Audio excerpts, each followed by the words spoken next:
So the God and Lightning came recently, and I remember when I woke up, I was like, fudge. Because I'm like, he found me so fast, man. Welcome back, you guys. I'm Tassie, and I've just returned from Vegas, and my voice, I mentioned this on my other channel too, my voice has gotten lower because being in Vegas, I was with my siblings and there was a lot of them. Whenever I travel and I end up staying with somebody or people and I'm not used to their germs, I always get sick. So I'm just a little sick. It's just my voice. And it's funny because the last time I went out to Fresno to see my family, I also stayed at their house. And I also, the same thing happened to my voice. It is the weirdest thing. So I feel like I sound funny. I probably don't, that obvious, but you know, it's because it's me, and or whenever it's you, you notice it. Anyways, we're gonna move on. So I have just returned from Vegas. Those of you guys who follow me on my social media, Facebook and Instagram, you guys know I was running into some crazy stuff when I was there. So we'll hop into that. And then we're gonna talk about, people were asking me about Criss Angel, because I went to go see his show. And then I'm gonna talk about, I was asked by somebody who was considering becoming a shaman. They just wanted to know kind of like, what is my advice, or like, what are things that I wish I had known before I got started? So I'll go ahead and do a video of that. And then towards the end, I have a good update for you guys. All right, those of you guys who follow me on social media, you guys saw me as I went through my trip in Vegas. I had tons of fun. It was amazing. I would definitely go again in a heartbeat. My family and I were planning another vacation to go out in San Francisco, so I'm excited for that. Now, I've been to San Francisco before, but not with all of my family members. That's why. Okay, I'm going to stay on track. So as soon as I landed in Vegas, I knew there was a ghost in our hotel room. Now, it's not that bad, but it's one of those things where I was like, it was like 4 a.m. here in Central Time. And I was like, no, because I didn't want to go to sleep. You guys, on this trip, I kid you not, every night I had 4 to 5 hours of sleep every single night, because I would have the worst dreams. It would just be like in my eyes, I was sleeping with my eyes open because I was like unconsciously like watching that thing in the room. And the first night I went to sleep, it was terrible. I dreamt of him. He kept talking to me. I was like, whatever. I woke up the next day, and the first thing that happened when I opened my eyes, I was looking over across the bed at the room, and there's another bed on the other side. My siblings were sleeping there, and he was standing there right against the wall looking at me, and I was like, oh, like, so that was really annoying. Like, the thing is, like, he's not like just some ghost, you know, like meandering about. He was aware. He was self-aware of like us and what was going on. And whenever that happens, they will definitely come and cling to you. So he is the type of ghost that would traditionally follow you back home. But he did not follow me back home. He just needed my help. But we're going to move on, because everybody's going to be like, why didn't you help him, Tassie? But you know, I would rather take the ghost in the hotel room than the demon from the Criss Angel show. So the next night, we went to the Criss Angel show, and the ghost in the hotel room, he didn't really bother me, but the demon, though, he bothered me. He bothered me the rest of the flippin' trip. So we went to the Criss Angel show, and I remember as we were heading there, I was like, I'm going to run into him. I'm going to run into him. And it's funny-ish. I think it's funny-ish. Okay, because I haven't come across a demon in a while. It's been a while. Because like I've mentioned to you guys, they're not like everywhere, but they definitely are out there. But as I'm going to the Criss Angel show, this was at the MGM. I could be, Planet Hollywood. I was like, I could be lying. It was Planet Hollywood. You had to go up these big old escalators, and I'm like, no. Like, but it's like, I'm going to the Criss Angel show. So we go in there, you go through security, you go through the dark a bit to go find your seats, and I saw him. As soon as you go past, whenever you guys go there, if you've never been there, you go through the security first, and then you go into like this popcorn concession stand area, and they sell all of this Criss Angel stuff that you could buy. And then you go through the actual doors, which is kind of like a movie theater type, and it's like pitch black. There's all sorts of like, it's supposed to be like some kind of Halloween theme, majiggity. It was supposed to look like it was kind of scary. Like, it was just really stupid looking. Okay, I'm just gonna be honest with you guys. It was just like, it was like a random doll out of nowhere. Like, it doesn't even make sense. It has nothing to do with magic, you guys. I'll tell you about the Criss Angel show. Okay, so We're going to move on. And then you just kind of, you'll get ushered to your seats. You show them your ticket again. They take you to your seat. Now, my family, we were like the stage. There was like the front row, the front row. We didn't want those seats because we were afraid we would be too close to the stage. So we chose the one directly behind it. So we were the second row to the front. And like literally, Criss Angel was right there. And anyways, I'll tell you about the show in a bit. I'm trying to stay on track here. So then, throughout the show, the demon was standing on the, if I'm looking at the stage, it was to my left. I kept staring at him. And I kid you not, there was a time when Criss Angel and I, we looked at each other and he knew, like he knew, I knew. And the demon was standing next to Criss Angel. Now, I'm not saying he sold his soul. I'm just saying, like, he knows about the demon. Okay, like, I'm going to tell you this right now. So it was just like, this mother effer, okay, like, the demon in itself, he wasn't trying to hurt me, but he was so, like, attracted to me, and he kept following me. The rest of the trip in Vegas, he would appear as a girl walking right next to me. And then whenever I turned, because I would think it was one of my siblings, they were gone. Like, and there was nobody around me. Like, I'm like, motherfucker. See, the thing is, he got me several times on this trip where he kept appearing as a little girl on either side of me, walking with me. I was talking to like my younger sister about this. We were like staying up really late one night. We were kind of chit-chatting and stuff like that. And she was asking me about like, you know, the ghost and the demon that's been bothering me when I was in Vegas. And I was just telling her like, he's just really annoying. Like he really wants to know things about me. Like that's kind of it. Like he didn't follow me back home or anything, but he's just very annoying. You know, like the annoying, like Michael annoying. He was just very, very annoying. Like, he wanted to know, like, what we were doing there, how long I was staying, like, what am I like, what's my personality, and he wanted to know how much I knew of him. And he came off as friendly because he wanted me to associate myself and talk to him because he knew I knew, and I was looking at him, and I'm just giving him this, okay, like, if Criss Angel was kind of filming for, like, this TV show because he's moving his show to, I think, Ohio. He's been in Vegas for, like, 12 years or something like that doing shows. And he was doing a filming there that night. And I swear, if you guys ever see those videos, if you guys see me in there, the whole time, like, giving this dirty look at the edge of the stage where they're like in the middle and they're like performing. And I'm just like looking over there like, yeah. So yeah, it was just a matter of being bothered during my whole trip. And, you know, again, it's because I haven't come across a demon in a long while now. It's been a while. Like, I don't remember. Okay, yeah, I do. I was going to say, I don't remember the last time I came across one. Yeah, I do remember. But it's just, you know, it's just one of those things where it's just really annoying. It's, okay, like, it's like, imagine just somebody who's really flippin' annoying. They just keep bugging you. Like, that's what it was like being in Vegas, okay? But I had a good time as far as the food and being with my family, and the weather was amazing. And everybody kept asking me about grasshoppers because it's been in the news about like grasshoppers, locust levels in Vegas. They had all died like several weeks before we arrived, so we didn't see any grasshoppers. I didn't see any bugs. Was that in Vegas? Yeah, okay, I remember I saw one like mosquito or a fly, but like that was it. Like, was that in Vegas? I don't think that was in Vegas.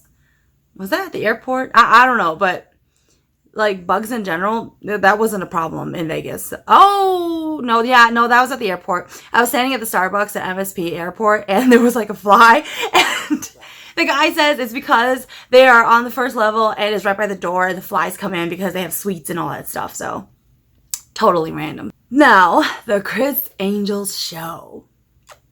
Let's just say, don't ever sit close to the Criss Angel show. Like, if you believe in magic, don't sit close to the Criss Angel show. Oh my god. Okay, like, the only thing that I thought was really cool that he did was, there was a scene where he is on the stage and, like, he disappears and boom, he reappears right in the crowd, okay? Where I thought, like, oh, okay, that was entertaining.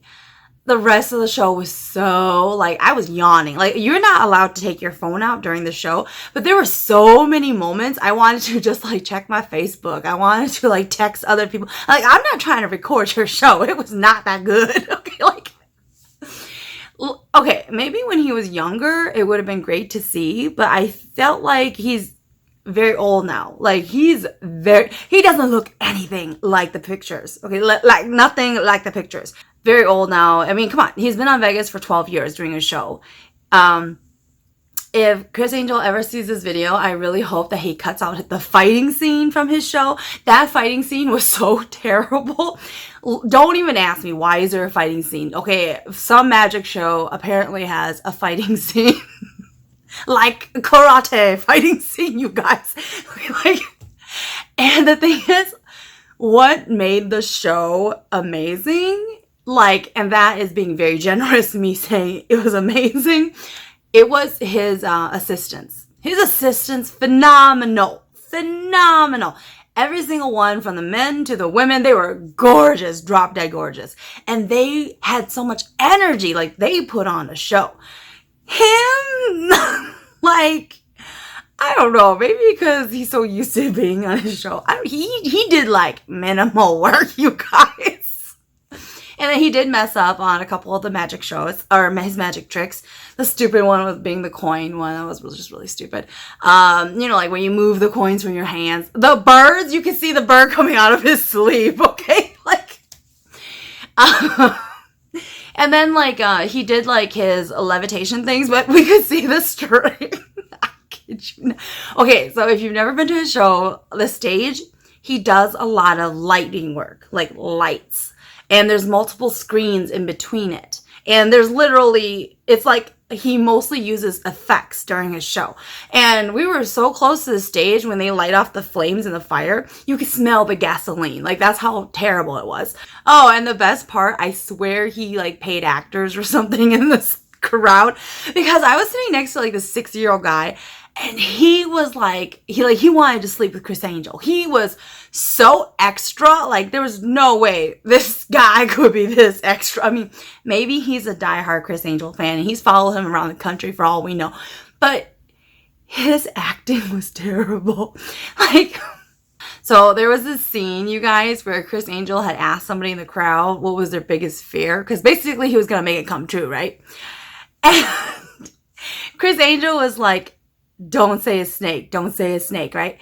And then all of a sudden that girl was like, it's a snake. And then the guy, the 60-year-old guy, was like, oh no! Like, he was so extra.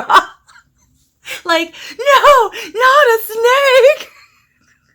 Oh, like, we started cracking up. Like all of us, like my family, we all looked at each other like, what the fuck? And then he was like, every time Chris Angel was close to us, because the camera's following Chris Angel, he was like, yes! You're so amazing! Like this guy is just walking past. He's not even doing a magic trick, okay? Like, anyways, it was just really like, I would never, ever go again. I would never recommend anybody to go.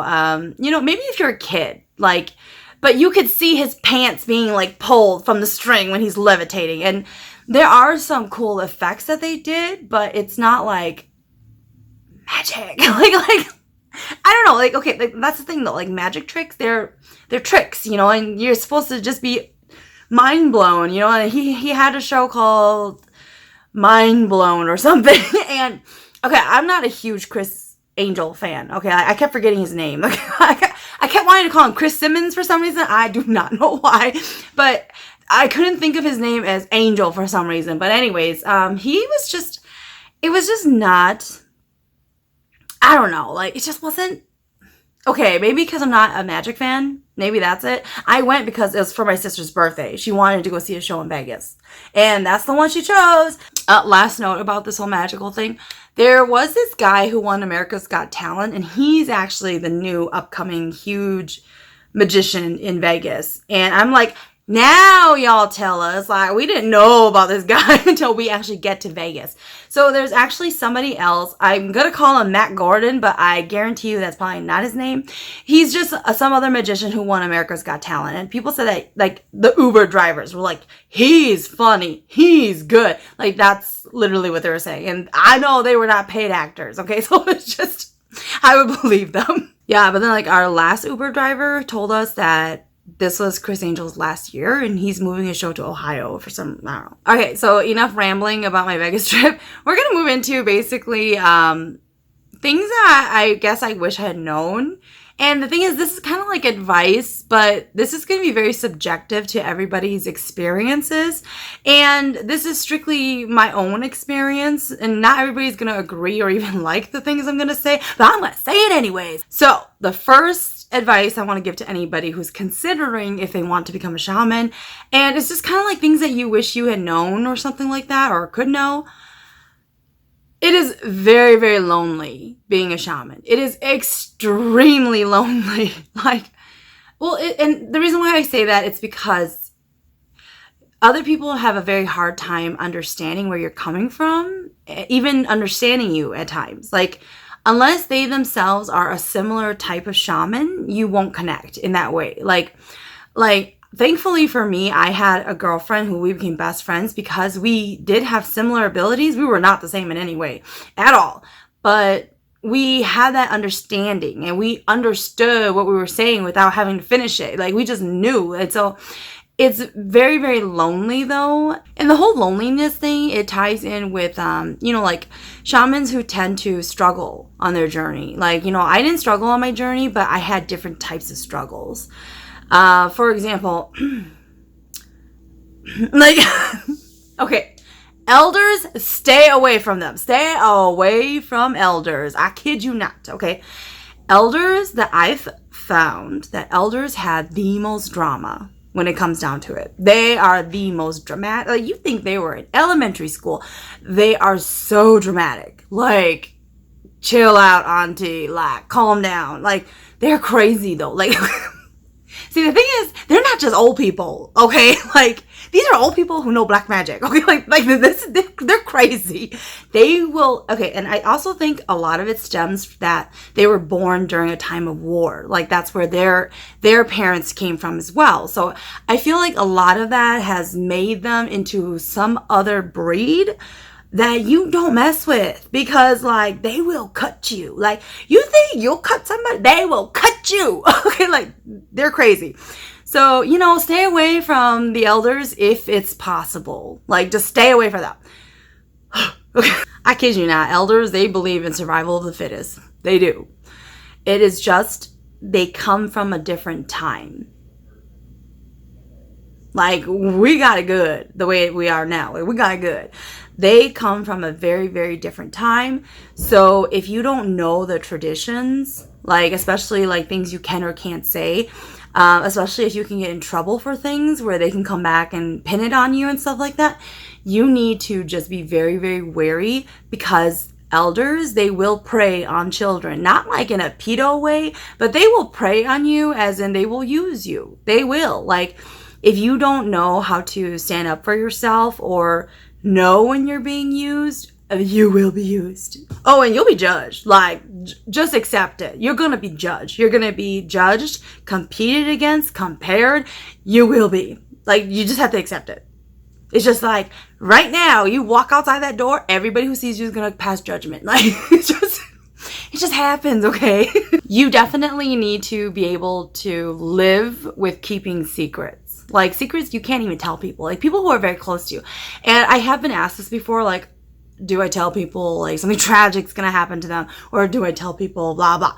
No, I don't. Because, like, are you a magic 8-ball? Like, that's not your job. Like, I swear, like, okay. Seriously, there's a lot of things that you may know, you may see, you may hear, but you're not allowed to give out that information. You're not allowed to. Just because your guides or anything like that decided to give you that knowledge, give you that information, you are not meant, you're like, that's how you're going to get used. Like, I kid you not. Okay, like, the people, and here's the thing though, if you end up disregarding and not paying attention to your guides and respecting your guides, they will leave you. Like, you think they're with you forever and they have no choice, they're stuck with you? No, your guides can choose to leave you. This may be a hard one for a lot of people, but trust no one. Not even your own teacher, not even your own spouse. I cannot stress this enough. Like, if you hear nothing, hear this one. Trust no one. Like, the only one you can trust are your own instincts. I kid you not. Like, your own instincts will help you. And yeah, I guess all of my advices sound like they're kind of scary, but trust no one. Like, I kid you not. Power changes people. Knowledge changes people. What you'll discover is that people who are very, very desperate for help, okay? They will give you their world when they're begging you for help. They will. But they will cut you too at the same time. Like, when they no longer need you, the amount of things that they can do or say or anything like that is insane. So trust no one. Not even your own siblings. That's right. Don't even trust your own siblings. And then my last advice is probably going to be really cliche, but become a shaman for yourself. Yourself. Not because your family wants you, not because your parents are like, oh yeah, not even for your spouse. You need to become a shaman for yourself. And that's the thing that a lot of people tend to forget and they lose sight of, because they dream of having power. They dream of having knowledge. They dream of people coming to them and respecting them and asking them for help. They dream of these things, but at the end of the day, you're a slave. You are a slave.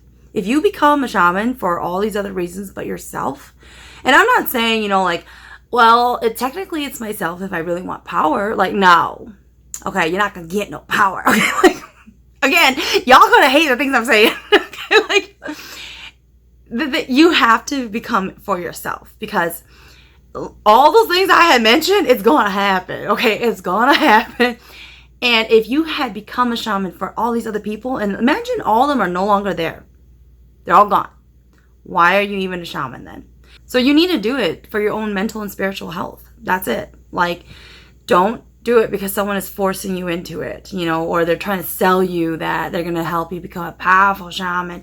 All right, like, all of that all comes from you. And the whole point of it is you're supposed to be respected and people will come to you for help. You're not supposed to be out there offering your services for free. But when I say that, I'm not talking about like they're supposed to give you thousands of money, okay? They're supposed to, it's basically they have to respect you and your guides. And so they have to come and ask you properly for help. So if you wanted to be a psychic who charged $49.95 an hour, you could, okay? But I'm just saying, like, we have traditions set up for a reason. That's why. All right, now my last update before I end this video. The god of lightning came. So this was actually a couple weeks ago. This was the week before I went to Vegas. So I wasn't able to upload video. I've been really busy. When am I not busy? Okay, honestly, I was supposed to get a break, but that didn't happen. So, it's just, I wonder if I ever got a break. I don't know if I know how to live with myself. Like, because I would look around, like, I would feel lost. Like, I'm used to always being like, not enough time and like not enough sleep. Just, I'm so used to it now, like living that kind of life, that I think if I got it, I wouldn't know. Like, what am I supposed to do? Like, I would feel like I'm forgetting something major. Anyways, sorry about my tangents. So the god of lightning came recently, and so this is what happened. So remember my blog that I posted on Tassie.com? I knew that the heavens were looking for me because I'm supposed to go back. I'm supposed to go back and become a shaman, accept my destiny. And, that was part of the deal. Okay, so I get it. But, I'm deciding to run anyways, and I'm trying to ignore it, but I knew that my dad would then send gods to look for me. Well, the god of lightning found me. So, literally, this is what happened. It was pitch black, and this is all in my dream. It was pitch black. And then all of a sudden, I see these stone stairs. So I'm going up these stone stairs, and smoke comes, just like in a movie. There was smoke everywhere. Like, not like burning smoke, but it looks like fog basically. And then there's like these 4 pillars of stone. And I remember I was standing, like the pillar is right here, and I'm standing looking out this way, and then the god of lightning was standing, and he was looking the other way towards my back, right? We were standing next to each other with only the pillar in between us, and neither one of us would look at each other. And there's a reason for that. I'm not going to tell you all why, but I'm just telling you no, there's a reason for it. And I remember he stood there and he said to me, you know what you're supposed to do. You know your duty. I shouldn't have to be here. And I said, I know. And then we left. Like, yeah, that was pretty much it. And I remember when I woke up, I was like, fudge. Because I'm like, he found me so fast, man. But yeah, so he came and he was very young. He was very young and he had a blue sash on him. It was wrapped around his waist. He had a blue sash. It was very good looking, of course. But we didn't look at one another, and it was just an understanding. Like, you know. And I'm like, yeah, I know. Like, yeah, neither of us are going to do anything about it, but yeah, I know. Like, it's just, yeah. I mean, like, he's nothing compared to what will happen. Okay. So if you guys are ever wondering, why do I laugh so much? Because my guides find things to be really funny. Okay. So the funniest things is that my guides and my dragons, we freaking love humans because they're hilarious. They make the dumbest decisions in the world. But it's really entertaining for us. It's entertaining for us to see it. So we find everything super funny because it's kind of like, really? Like, yeah. So that's why I laugh a lot, because the things that I'm saying, it is 100% the truth, but it is so freaking funny because other people, like, because they're hearing and seeing what you guys, the viewers, are also thinking. So then they're always laughing because they think that your guys' reactions are hilarious. But you're not going to realize it until much later, like, holy shit, Tassie already told me. So they find everything really funny. But that's why I laugh a lot, because they make me laugh because they're laughing at us. That's right, myself included. They're always like, you don't listen, blah, blah, blah. All right, you guys. So that is it for my ghostly update. Until next time. I'm trying to remember what I was supposed to talk about next. I can't remember. All right, bye, you guys.